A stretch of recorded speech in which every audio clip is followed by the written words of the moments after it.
Hello friends, welcome to our channel math XYZ। जैसा कि आपको पता है, हम पढ़ रहे हैं लगातार राजस्थान की ज्योग्राफी के बारे में। तो उसी सीरीज़ में आज हम स्टडी करने वाले हैं राजस्थान की प्रशासनिक स्वरूप, जिले और संभाग के बारे में। तो राजस्थान का प्रशासनिक स्वरूप, जिले और संभाग के बारे में हम स्टडी करने से पहले मैं आपको बता दूं, अगर आप इस चैनल पर नए हैं तो प्लीज़ आप इस चैनल को सब्सक्राइब कर दीजिए, ताकि आपको ऐसी ही बहुत अच्छी अच्छी वीडियोस आपको जो कंटिन्यूज़ मिल रही है। सबसे बड़ी बात है कि आपको कंटिन्यूज़ वीडियो मिल रही है, एक के बाद एक टॉपिक मिल रहे हैं और वो भी कंप्लीट मिल रहे हैं। तो प्लीज़ आप नोट्स मेकिंग पैटर्न से नोट्स बनाते जाइए, और साथ के साथ आप इसको रिवाइज करने के पर्पज़ से भी देख सकते हैं, क्योंकि यहाँ पे बिल्कुल भी टाइम वेस्टिंग नहीं हो रहा है आपका, और आप कंटिन्यू पढ़ाई करते जा रहे हैं। तो आइए बिना टाइम वेस्ट किए आज शुरू करते हैं हम अपने राजस्थान की नेक्स्ट ज्योग्राफी की वीडियो।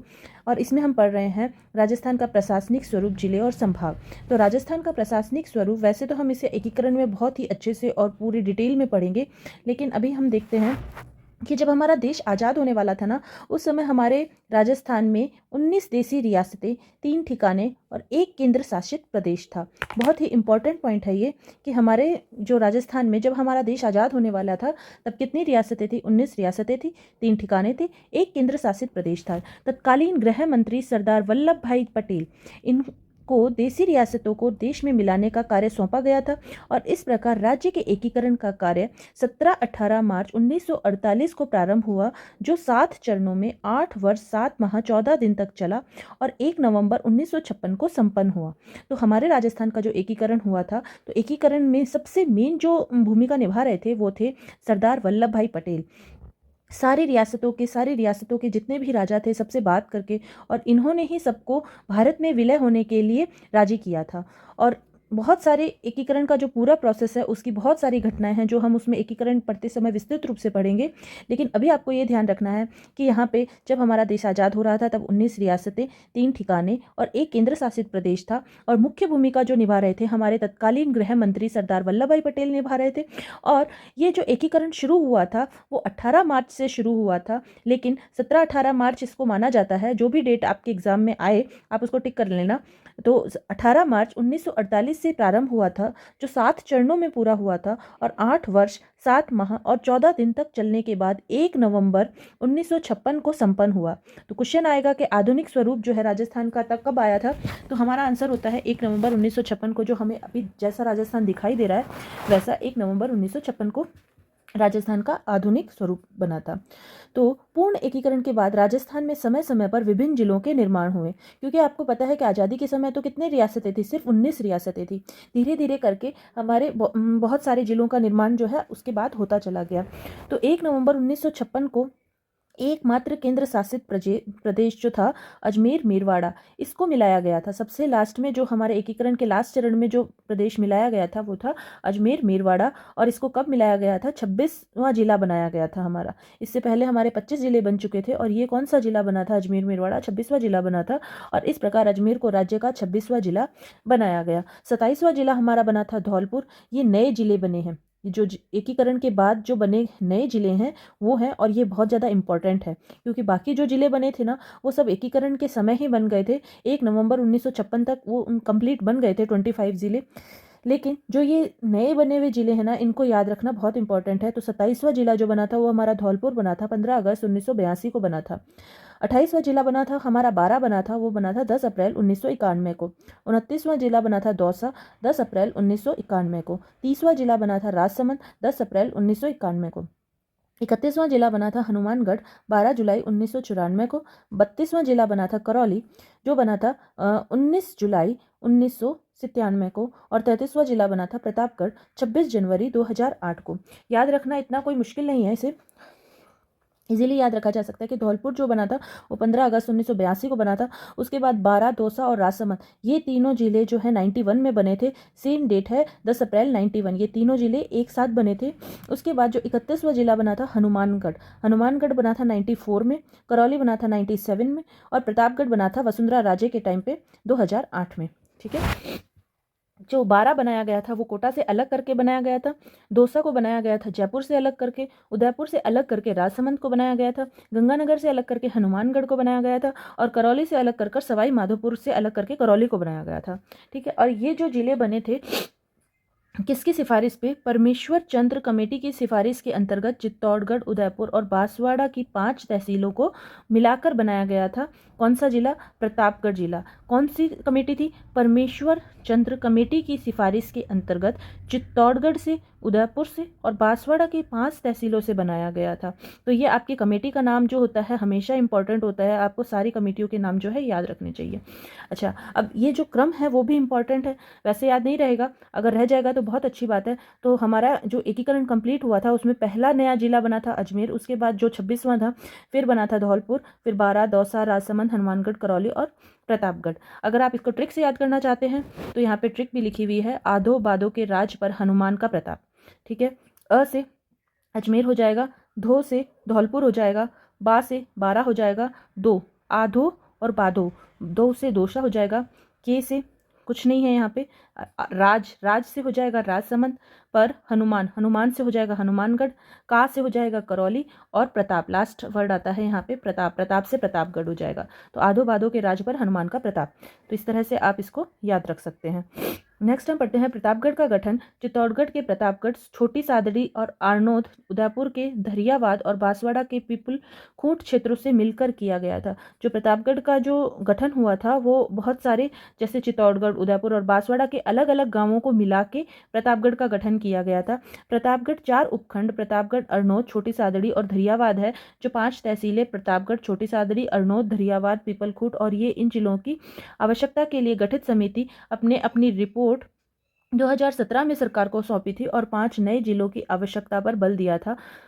ये इतना इम्पोर्टेंट नहीं है, बस आपको इस कमेटी का नाम याद रखना है नॉर्मली। चलिए आगे चलते हैं। राजस्थान के जिले। राजस्थान के जिले कौन से हैं? राजस्थान के क्षेत्रफल की दृष्टि से सबसे बड़ा राज्य है, ये तो हम पहले ही देख चुके हैं। देश का करीब 10.41% जो है इसका क्षेत्रफल है। 19 देशी रियासतों और 3 ठिकानों के एकीकरण के बाद 1 नवंबर 1956 को संपन्न हुए राज्य के एकीकरण में 26 जिले थे। जो 1 नवंबर 1956 को एकीकरण संपन्न हुआ था उसमें 26 जिले थे और 26वां जिला हमारा था अजमेर मेरवाड़ा। उसके बाद समय समय पर विभिन्न जिलों का पुनर्गठन की प्रक्रिया के फलस्वरूप नए जिलों का निर्माण किया गया। वर्तमान में राज्य के अंदर 33 जिले हैं। राज्य में 33वां जिला प्रतापगढ़ है। 2008 में 26 जनवरी 2008 को चित्तौड़, बांसवाड़ा और उदयपुर जिलों का पुनर्गठन करके बनाया गया है। तो राज्य के विभिन्न जिलों की आकृतियाँ जो कि बहुत इंपॉर्टेंट है, बहुत बार एग्जाम में पूछ ली जाती है। तो आकृतियाँ, सबसे पहले राजस्थान की आकृति देखें तो हमें पता है विषम कोण चतुर्भुज के समान है, या फिर हम बोलते हैं पतंग के समान है या पतंगाकार है। अच्छा, प्याले के नुमा जो जिला है वो कौन सा जिला है? सीकर।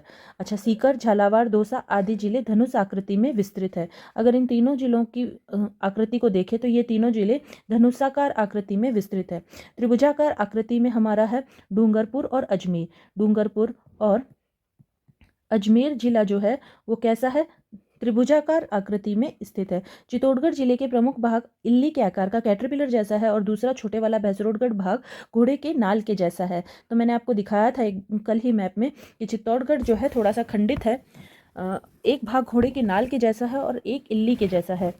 जैसलमेर जिले का सामान्य आकार 7 दिशाओं वाले अनियमित बहुभुज जैसा है और एक पक्ष की लंबाई 337.96 किलोमीटर है। टोंक जिले का आकार पतंग के समान और समचतुर्भुज जैसा है और जिसके पूर्वी व पश्चिमी भाग अंदर की ओर झुके हुए हैं। सीकर जिले का आकार अर्धचंद्राकार है और प्याले जैसा है। सीकर जिले का आकार कैसा है? अर्धचंद्राकार और प्याले जैसा है। जोधपुर जिले की आकृति कैसी है? मयूराकार है। जालोर जिले की आकृति व्हेल मछली के समान है। कैसी है? व्हेल मछली के समान है। अगर आपको ये क्लियर नहीं दिख रहा है तो मैं यहाँ लिख देती हूँ। किसके समान है? व्हेल मछली के समान है। राजसमंद जिले की आकृति जो है तिलक के समान है। उदयपुर के पास ही इस आकृति का जो है राजसमंद जिला है, आप देखना मैप में आपको पता चल जाएगा। उदयपुर जिले की आकृति जो है ऑस्ट्रेलिया के समान है। उदयपुर जिले की आकृति ऑस्ट्रेलिया के समान है। फिर हम नेक्स्ट देखते हैं। ये देखिए, ये हमारा क्विक रिमाइंडर, क्विक रिवीजन के लिए है कि सबसे ज़्यादा क्षेत्रफल संभाग में देखिए तो कितने संभाग है राजस्थान में, आप मुझे कमेंट करके बताइए जल्दी से।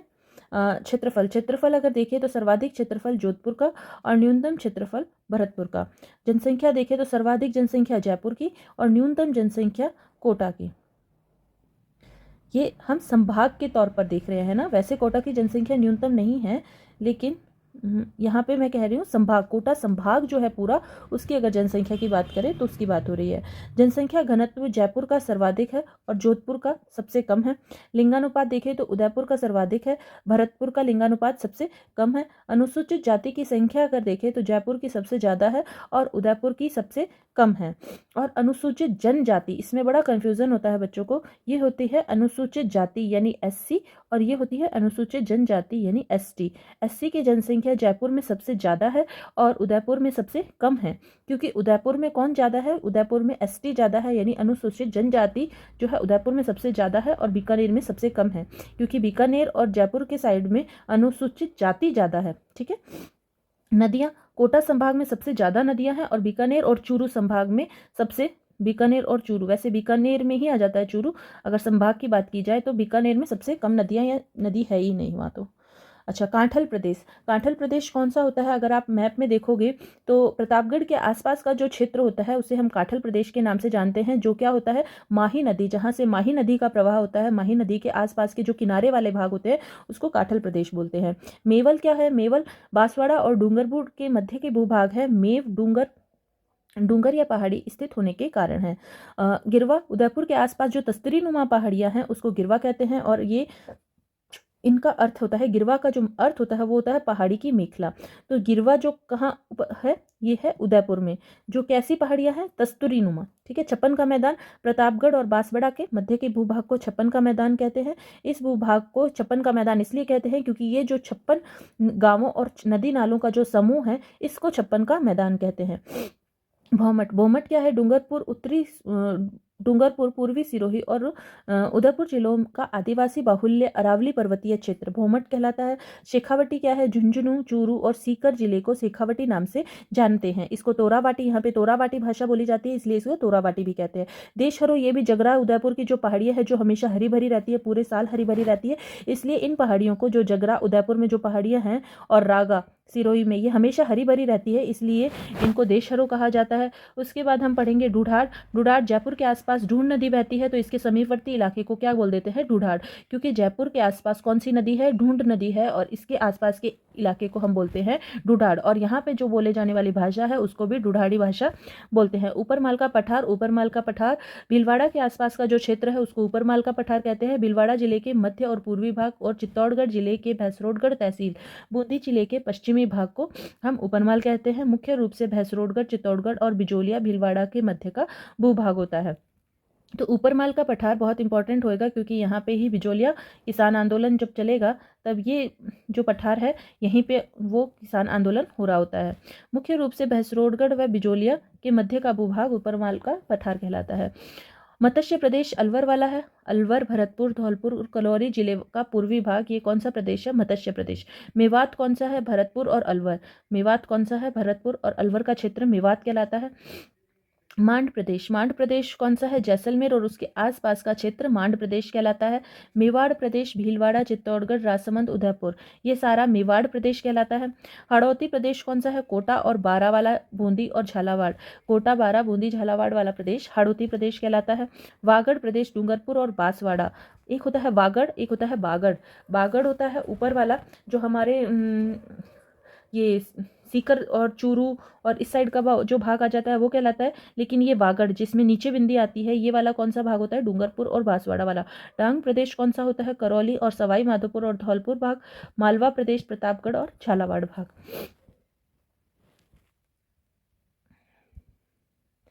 ये कुछ प्रदेश है और उनके पुराने नाम हैं, जैसे जांगल प्रदेश। जांगल प्रदेश किसको बोलते हैं, बीकानेर के इलाके को जांगल प्रदेश बोला जाता है। बागड़ प्रदेश, बागड़ प्रदेश मैंने अभी आपको बताया जिसमें ऊपर बिंदी होती है यहाँ पे, है ना। बागड़ प्रदेश, बागड़ प्रदेश चूरू, झुंझुनू, सीकर, नागौर वाला इलाका। अगर यहीं आपको पूछे वागड़, वागड़ जिसमें नीचे बिंदी होती है ऊपर बिंदी नहीं होती है, वागड़ वो वाला हो जाएगा डूंगरपुर और बांसवाड़ा, तो इसमें ध्यान रखना है। गोडावट प्रदेश कौन सा है, पाली, जोधपुर, जालोर, बाड़मेर, लूनी नदी का जो अफवाह प्रदेश है वो उसको गोडावट प्रदेश भी कहते हैं। ये आपको अभी कठिन लग रहे होंगे अगर आप फर्स्ट टाइम पढ़ रहे हो, लेकिन अगर आप लगातार जब पूरी जीके पढ़ते जाओगे तो धीरे धीरे ये आपको अपने आप ही ये सारे प्रदेश पता चलते जाएंगे। जब हम हिस्ट्री पढ़ेंगे तो ये बहुत बार नाम यूज होते हैं। जब हम लैंग्वेजेस के बारे में पढ़ते हैं तो ये वाली लैंग्वेज, राजस्थानी लैंग्वेज के जो हम स्वरूप को पढ़ते हैं तो ये वाले नाम बार बार यूज होते हैं, तो ये हम वे वैसे ही याद हो जाते हैं। तो इसलिए अभी इतनी टेंशन लेने की ज़रूरत नहीं है अगर आपको ज़्यादा अजीब लग रहा हो तो बस अभी पढ़ लीजिए। गोडावट प्रदेश पाली, जालोर, जोधपुर, बाड़मेर, लूणी नदी का अपवाह क्षेत्र। देवड़ावाटी, सिरोही। थली, थली कौन सी है? गंगानगर, हनुमानगढ़, बीकानेर, चूरू और नागौर। ढटकी, ढटकी बाड़मेर। खैरवाड़ी, खैरवाड़ी, भीलवाड़ा, टोंक और बूंदी। योद्धाई क्षेत्र, हनुमाननगर, गंगानगर के आसपास के क्षेत्र को योद्धाई कहते हैं। अबुर्द और चंद्रावती, सिरोही और आबू पर्वत के आसपास के क्षेत्र को अही, छत्रपुर, नागौर और राठ जो है अलवर जिले का वह क्षेत्र जो हरियाणा से लगता है। वैसे ये जो क्वेश्चन है यहाँ से बहुत बार पुट होते हैं, ये इंपॉर्टेंट है। और जब भी हम जीके पढ़ने जाएंगे, हम जैसे जैसे हम जीके पढ़ते जाएंगे अपने आप हमारे सारे क्लियर होते जाएंगे। सूरसेन प्रदेश कौन सा प्रदेश है? भरतपुर, धौलपुर और करौली वाला जो प्रदेश है वो सूरसेन प्रदेश कहलाता था।